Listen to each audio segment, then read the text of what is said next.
Hey Capricorn, let's do it.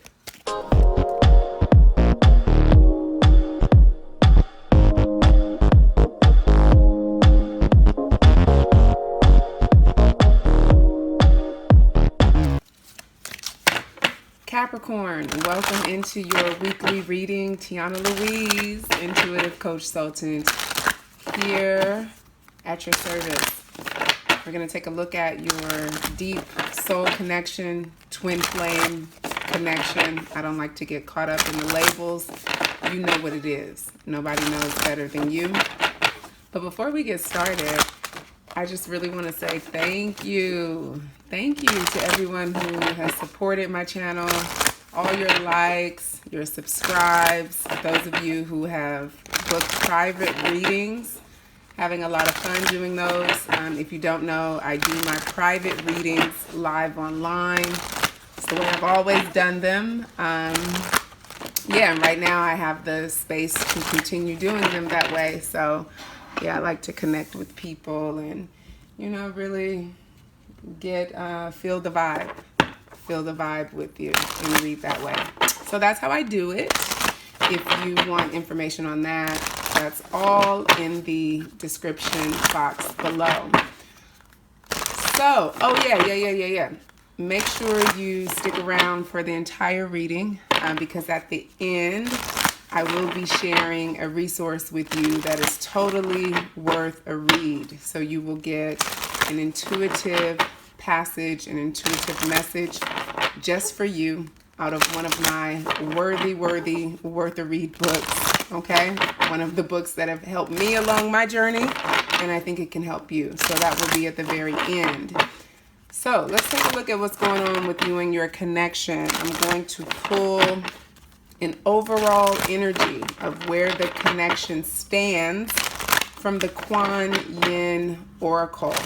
I have been working a lot myself with the archangels and the goddesses, and I thought this would be a cool way to start off the reading. I don't use this deck often, so I will read the passage out of the guidebook, okay? So this will be the overall energy, Capricorn, for you and your person. Oh, and if I didn't say, this reading is for Capricorn, Sun, Moon, Rising, and Venus signs. All right, so what's the overall energy in your connection at this time? Wow, we have spin the silken thread divine. So this is talking about something being weaved, something being put together, but in a divine way, right? Having to take the divine route. And we have the moon energy present on this card. And so I feel like, you know, you're really having to take your time with putting things in this connection together because everything's not clear, right? There's some things that you can't see, some things that are hidden, but there's also some things that need to be bared, that need to be illuminated and put out in the open. So let's see what other messages come out with that card for the overall energy in this connection, right? So it talks about creating precious silks. It says that there is a sorting process. Yeah, like I said, putting something together, right? Having to sift things out that have been broken in order to find, you know, what really needs to remain and what really needs to be removed. And I love that it talks about you commencing into a new cycle because we do have a new moon happening this week, and it's happening opposite Saturn. So the new moon in Cancer happening on the 20th, happening opposite Saturn. So that already puts into the mix some very challenging energy, you know, energy that can bring up conflict, arguments, stress, miscommunication, and, you know, just an overall feeling of burden and feeling like you want to give up, right? Like, you know, just like a pessimistic energy. So being able to sort through that and understand that with the new moon, though, it's a new cycle, right? A new cycle where you can allow for that which is more precious and pure to move forward with you and leave the rest behind, right? So you have to do the work of continuing to release anything that does not align with your heart. And so looking at the connection from this standpoint is what's going on right now. And sometimes you need help to do that, right? Sometimes you need help identifying old emotional patterns, old wounds, clearing past karma. So getting whatever kind of support you would need to do that. And also, making sure that you are intentionally calling in wisdom. And that's why I use this deck, right? Calling in wisdom from the divine, from your spirit guides, your spiritual support team. This card says that your past is calling out to you. So a lot may be coming up in the connection at this time related to past life karma, past issues, old arguments, things that may have happened a while ago, and it's coming up to be cleared. It's coming up to be released, right? And so you really have to move toward that and believe in the power of the past, right? And you have to accept that anything that happened in the past was only there, even if it was hurtful, even if it was something that you may not feel you can get past. It was only there for your highest good. And sometimes that can be hard to really accept and deal with, right? But this card talks about even the worst mistakes, the mistakes that you may have judged yourself for, the mistakes that you may have judged others for, were really just opportunities for you to grow, right? The precious silk that's being weaved in this card could not be formed without all of the rough layers of the cocoon within, right? So that's the energy right now, right? Some old stuff coming up that hurts, right? And really looking at how to move past that. And like I said, with this new moon in Cancer opposite Saturn coming up, there may be some frustration around it and feeling like you just literally want to say F it. But you want to take the perspective that, or you want to remember that, okay, there's something here for me to learn. There's something for me to grow into. So no matter what you decide to do with the connection, make sure you're looking at it from that standpoint and not one of pessimism or resentment or, anger and hatred, because that'll get you nowhere. Okay? That'll just get you more of the same. So let's pull some tarot cards to clarify that energy, and then we'll look at some of the blocks at this current time.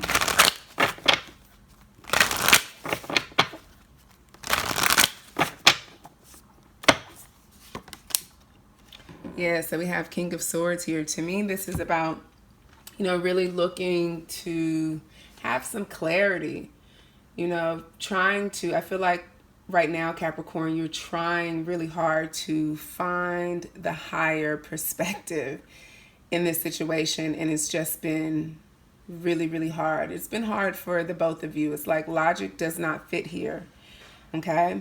But each of you will have to take the higher road to get the clarity that you're looking for, both mentally and emotionally. You're wanting to clear some things out, but that can't happen until you decide to see the higher perspective. And you got to do some growing up for that. That's just what it is, right? Yeah, Two of Wands. See, that analytical energy really, going over and over in your mind. But what I'm also getting with this Two of Wands is that there's a need to back off of that obsessing over trying to figure things out, really allowing your mind to rest. Because one thing that the King of Swords is good at is knowing when to give up trying to figure something out. That's part of why he's so clear-minded, because he knows how to clear his mind when necessary. He understands that Rome wasn't built in a day and not everything needs to be figured out in this moment. Sometimes sorting something out means backing off of it for a little bit. You've been working a little too hard. both of you have been working a little too hard in the connection to try and get to a bottom line. And the bottom line isn't there yet, right? That hasn't been illuminated as of yet, right? It's still very much being woven, right? So something to consider there. Yeah, because this is what you're looking for. You're like, where's my Ace of Cups? Where's my offer? Where's my new beginning? You know, where's the clearing for my heart? When is this pain going to go away? I just want it to go away now. And I feel like if I can just, you know, figure out how to fix it, then it'll go away. And that's not what's on the table here. What's on the table is actually sitting with this pain from the King of Swords perspective. So the King of Swords, that's the beautiful thing about the King of Swords too. Another reason why he's so clear-minded and level-headed is because, and this is in his light energy, is because he knows how to endure uncomfortability. He knows how to have things on his head, literally, that don't feel good, and being able to sit with it and sift through it without obsessing over it. Okay, so there's like a clearing of emotional space that you're trying to get to, but you're trying to think your way to it, right? And this is about a sorting out of emotions. And like I said, that can only happen sometimes by experiencing the emotions. So let's see energetically where you and your person are at right now. Let's look at their energy.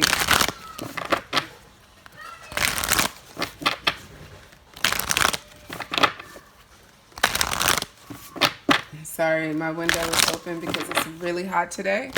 So you can hear all the beautiful little kitties outside having such a good time. Okay, so your person's energy right now. Okay, so they're trying to find the good in things. This is in their emotional space. I feel like they're in a space of just really trying to see the good, right? And intentionally not focusing on the bad or anything that might make them feel uncomfortable. Let's look at why that is. Why are they feeling this way?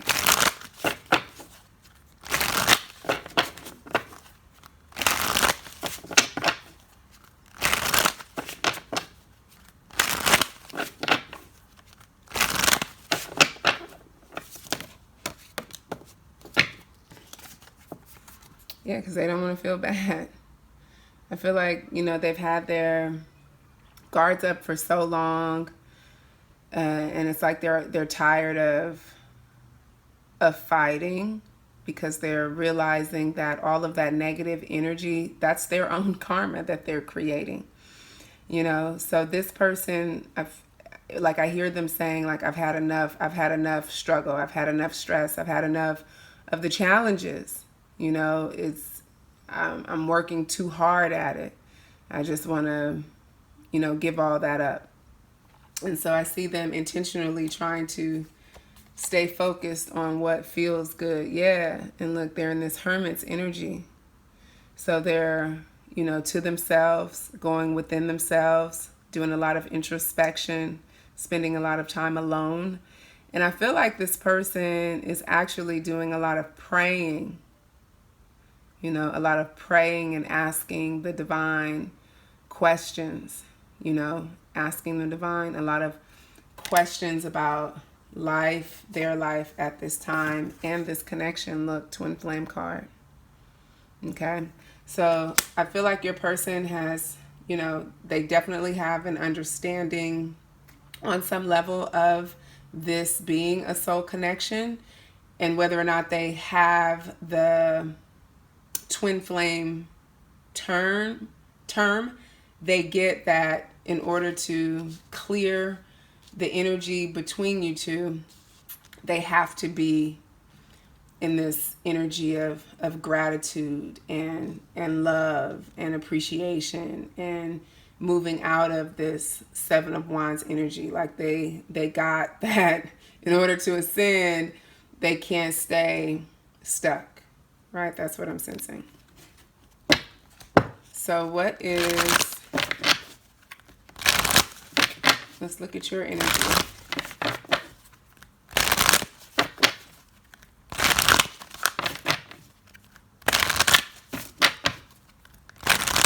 What I'm also picking up about your person is they're on their ascension path. So they're undergoing some sort of awakening. And awakening happens at different levels, you know, and at different times. Like, you don't just awaken once. There's awakenings happen at different points in life. Awakenings can happen as a result of various experiences, and it's an evolution. So you may have a period that you go through where you're in this awakening process, you know, clearing out a lot of things, which we saw is happening. That's the energy of the connection right now. And you're getting a lot of insight, downloads. You're coming to, you know, new phases on your journey. And I feel like that's what's happening with this person right now. And it's happening as a result of him being in this hermit energy, really having time to reflect. And so I'm getting that they're, you know, they've come to this place of it's all good. You know, like at the end of the day, it's always all good, right?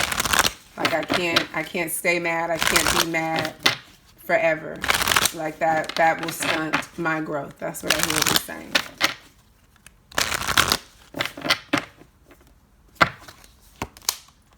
Okay. And so, like I said, somebody is doing a lot of thinking, trying to figure things out, and that's your energy, right? You're likely going to have to give that up, because that's going to drive you crazy as we enter this new moon in Cancer cycle, right? You're going to have to be a little more receptive, a little more intuitive, a little more in your heart space. New moon in Cancer invites us into our emotional space, not our thinking space. But let's see why you're in this place right now.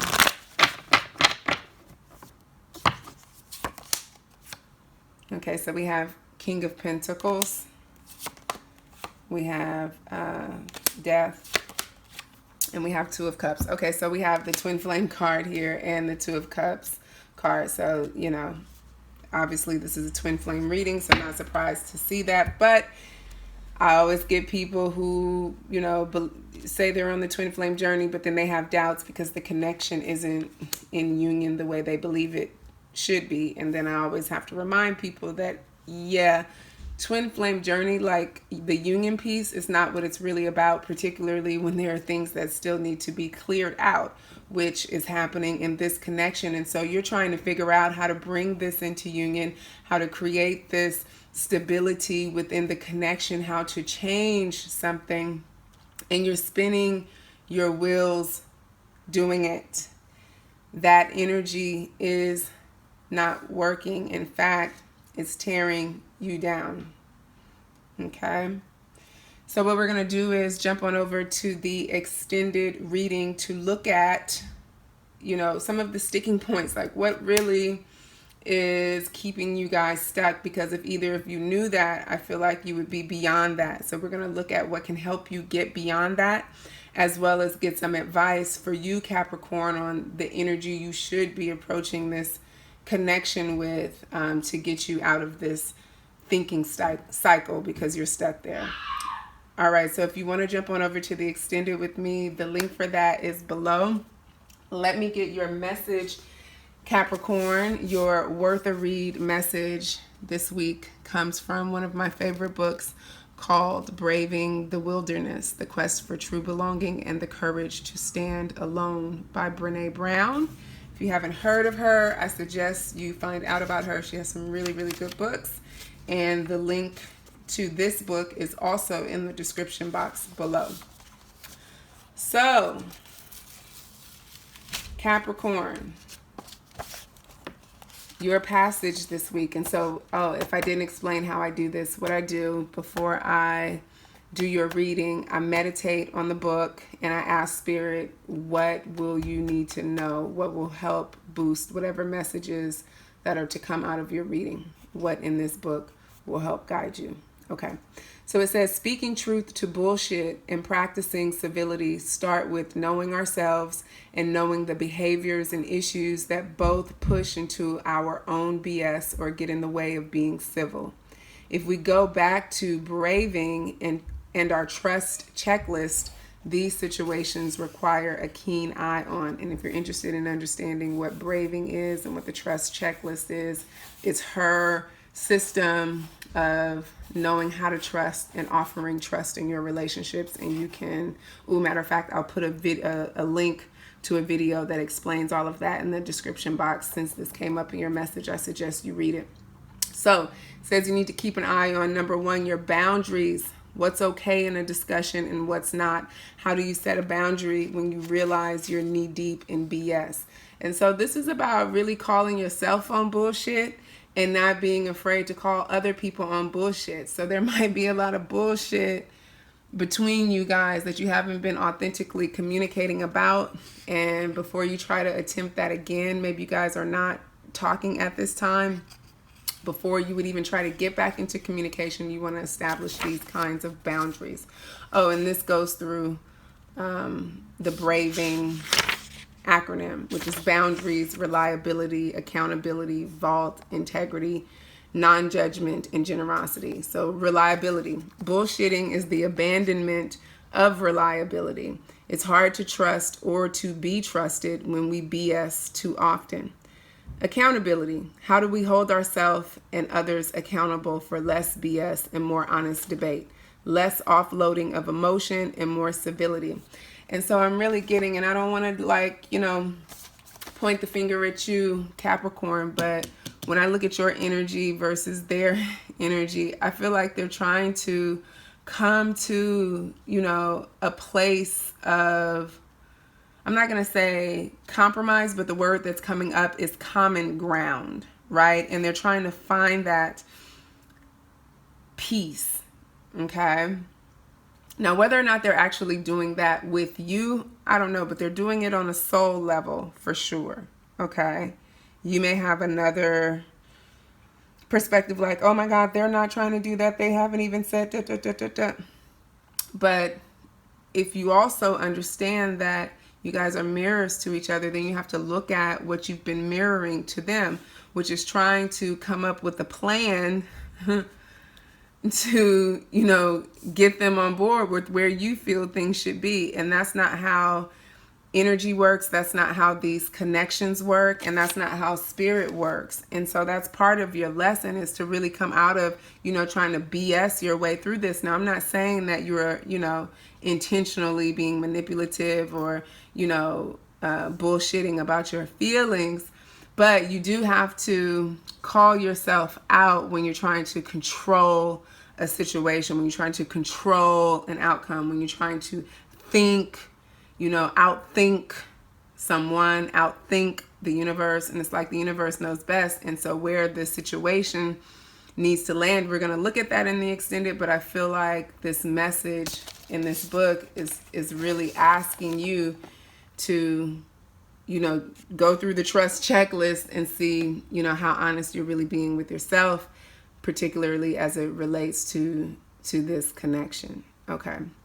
So it says, so the vault talks about civility and honoring confidentiality. BS ignores truth and opens the door to violations of confidentiality. Integrity. How do we stay in our integrity when confronted with BS? And how do we stop in the midst of our own emotional moment to say, you know what, I'm not sure this conversation is productive, or I need to learn more about this issue. There's something about you learning how to better communicate with this person that's coming up for me here.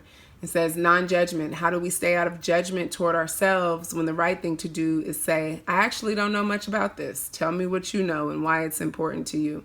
How do we not go into winner-loser mode and instead see an opportunity for connection when someone says to us, I don't know anything about that issue? And then the last one is generosity. What's the most generous assumption you can make about the person in this connection? What boundaries have to be in place for you to be kinder and more tolerant? Okay. So it says, I know that the practice of speaking truth to bullshit while being civil feels like a paradox, but both are profoundly important parts of true belonging. Carl Jung wrote, only the paradox comes anywhere near to comprehending the fullness of life. We are complex beings who wake up every day and fight against being labeled and diminished with stereotypes and characterizations that don't reflect our fullness. Yet when we don't risk standing on our own and speaking out, when the options laid before us force us into the very categories we resist, we perpetuate our own disconnection and loneliness. When we are willing to risk venturing into the wilderness and even becoming our own wilderness, we feel the deepest connection to our true self and to what matters the most. All right, so those are your messages. If you want to jump on over to the extended and keep looking at this connection, like I said, the link is in the description box. Thank you so much, Capricorn. It's been a pleasure reading for you. Make sure you like this video, subscribe to my channel if you don't already, and we will talk again soon. Peace.